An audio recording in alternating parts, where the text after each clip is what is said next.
Allez, salut tout le monde, bienvenue dans cette vidéo. On va donc voir comment faire un système d'upload de fichiers de manière simple, donc en PHP évidemment. On est parti donc, moi je suis sur Visual Studio Code. J'ai donc ma page index.php, on va créer un dossier upload où on placera nos images, nos fichiers uploadés. Donc ici on fera un test d'extension sur les images dans ce tutoriel. Donc on va commencer par créer notre balise, nos débuts de documents HTML. On n'aura pas besoin de ceci. Voilà, juste ça. Un petit titre, ça fait plaisir. Ce qui nous intéressait, c'est du coup le body. On va créer un formulaire avec pour méthode post, unctype, unctype. Voilà, multiform, multipart, pardon, slash form data. On est d'accord. Ensuite à cela s'ajoute deux inputs. Un premier input type égale file pour choisir notre fichier sur notre ordinateur. On va l'appeler uploaded file. C'est très bien. Comme ceci. On met un retour à la ligne pour que notre interface soit un minimum jolie. Égal. Je vais mettre un petit espace. Le submit. Voilà. Name égale submit. Bon là je mets pas d'espace, là j'en mets. J'ai dû oublier quelque chose ici. Qu'est-ce que c'est que ça? J'avais pas besoin de ça. Il n'y a pas besoin du petit backslash. Voilà, comme ça. C'est parfait. On n'a pas besoin de mettre autre chose. Voilà, validé. Ici, il y a un petit problème. Impeccable. Donc voilà ce que cela donne. Ici, on peut donc choisir des fichiers. On aura le nom du fichier qui est marqué juste là. Voilà. On va ensuite passer au PHP juste en dessous de notre document.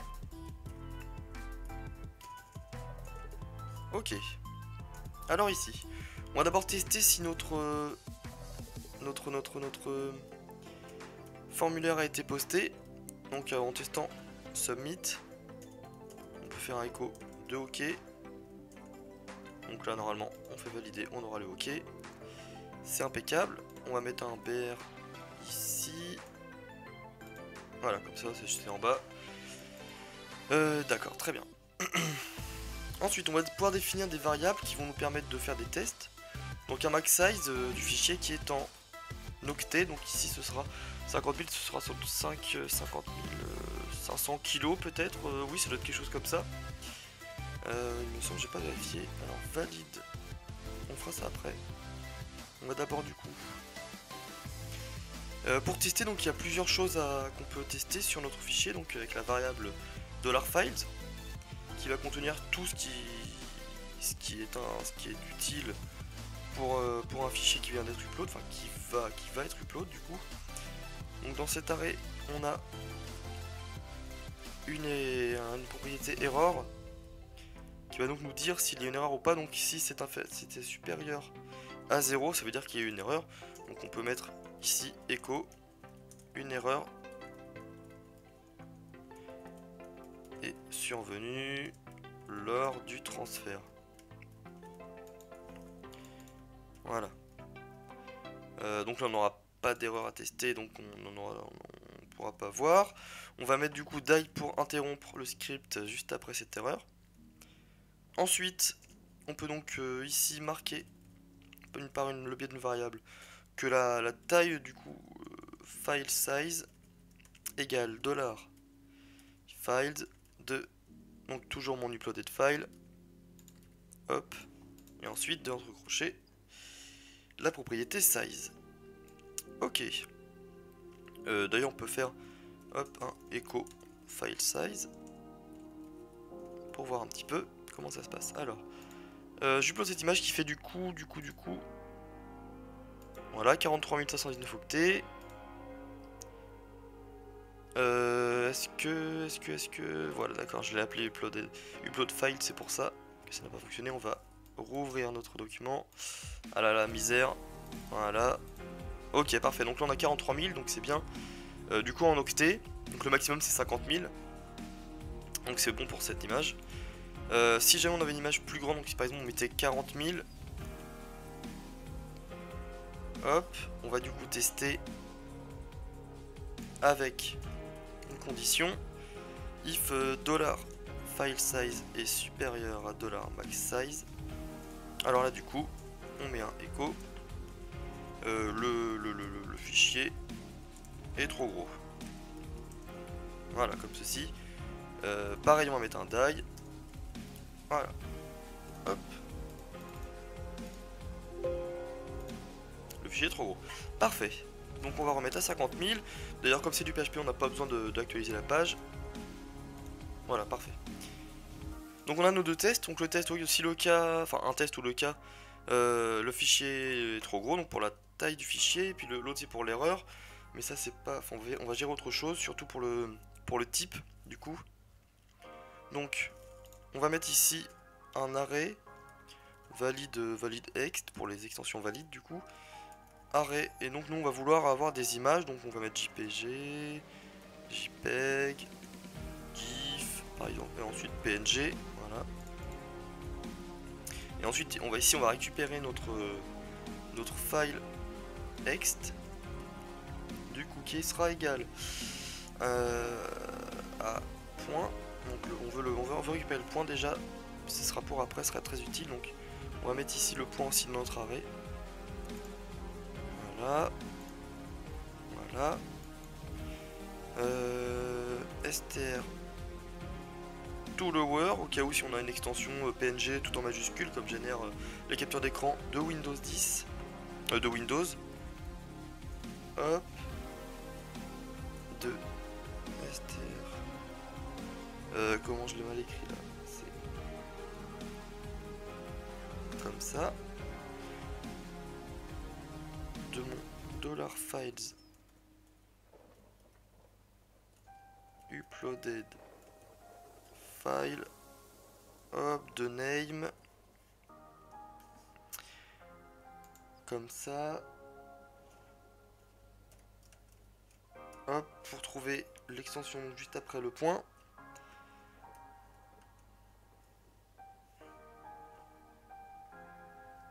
Hop, on est bon. Donc on substring donc notre nom de fichier, on trouve le point, et donc juste après le point on récupère les caractères derrière le point pour trouver notre extension de fichier. Donc ici on vérifie si notre extension est dans l'arrêt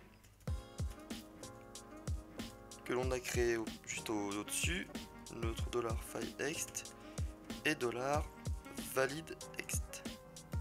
Voilà. Donc on va mettre s'il n'est pas dans l'arrêt. Echo, le fichier n'est pas une image. Voilà, ça c'est un mot, une phrase appropriée. Ok, c'est parfait. On met le petit die. On va tester ça tout de suite. Donc avec un fichier texte. Voilà, le fichier n'est pas une image. Si par contre on spécifie notre image .png, c'est bon. Ça fonctionne. Alors maintenant on va déplacer notre fichier sur notre serveur, notre site. Donc dans le dossier upload, donc pour ce faire aussi pour éviter d'avoir des doublons, on va générer un nom de fichier. Un nom de fichier du coup qui sera aléatoire. Donc déjà on va récupérer notre nom de fichier. Uploaded, d'ailleurs j'aurais dû le faire juste au dessus. Uploaded file pour remplacer ça. De notre crochet name, alors on va renommer aussi notre variable pour qu'elle soit un peu plus cohérente, on va appeler ça file name, voilà. On va mettre ça juste là. Oula, j'ai copié quelque chose en trop là. Ouais. $file name qu'on mettra là. Et ici, hop, on va mettre $file name. Parfait. Hop. Donc, on récupère le top name du coup. Oulala, oulala. Files de uploaded file. Crochet temp-name qui est l'endroit temporaire où situe le fichier avant de le transférer que PHP fait à sa sauce. Ensuite, un ID unique ou un unique name par exemple, qui est donc utilisé sur la méthode MD5 unique ID. On randomise, on met un trou, voilà, pour avoir quelque chose de très grand. Ensuite du coup, on spécifie notre nom de fichier, donc pour le transférer dans le directory upload.up$uniquename.$fileext. Voilà, du coup, ce que ça donne. Ensuite, on veut récupérer le résultat de l'upload. Est-ce que ça a fonctionné ou non? $résultat égale move uploaded file de mon temp name à mon file name. Ok, donc ça va renvoyer un booléen.